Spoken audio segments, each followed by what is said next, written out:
about some of the big time challenges of getting the rainfall.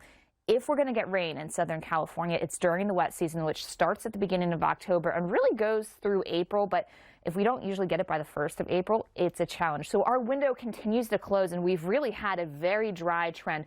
Since October 1st, you can see just 0.03 of an inch of rain at Los Angeles Airport. That's 1% of the normal, at least to this point in the season. So we're not even talking about February and into March. We're just talking about through this end of January time frame here. So it is extremely dry. This storm system should help to provide some much needed rain across the area. And the good news is that it's doing it without doing it as a true soaking setup. So we're not going to be tapping into the atmospheric river, which will help to limit how much flooding and mudslide potential will be there. But we will still get some heavy rain, and in those burn scar areas, there is still some threat of mudslides possible.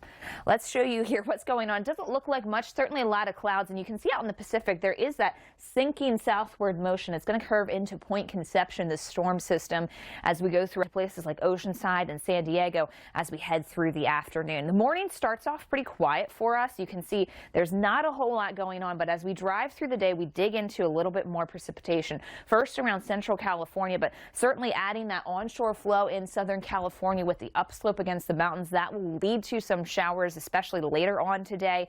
After dinner time, we start to get into more of the heavier rain showers across Southern California. So for Los Angeles, I should point out too, as we go through Sunday, it'll be getting colder, so snow levels will be dropping as well.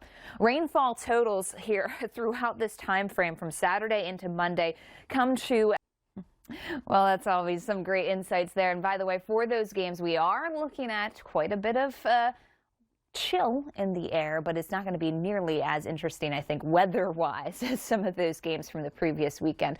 Notice the snow showers coming down today in Minneapolis. That'll create maybe just a few minor delays, I think very brief here.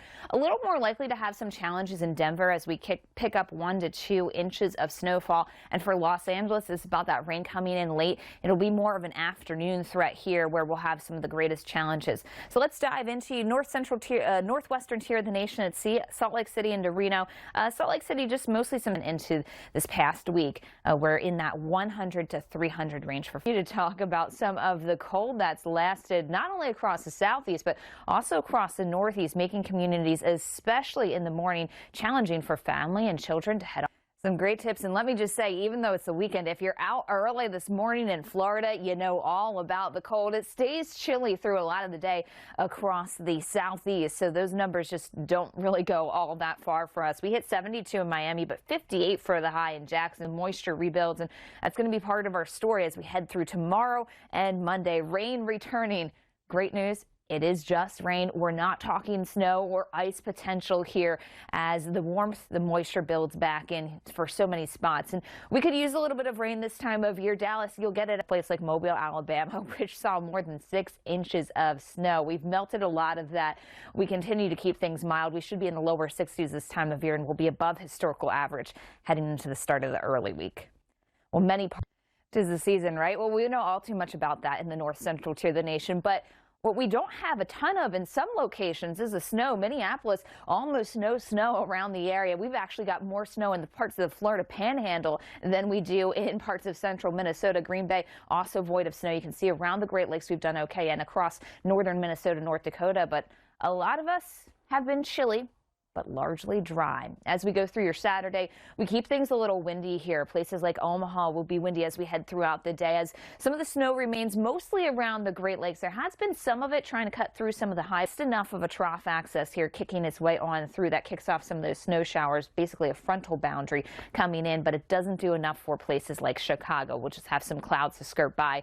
As we head into tomorrow morning, things are going to be pretty quiet and the winds start to shift as we try to bring in some milder air. However, it's still chilly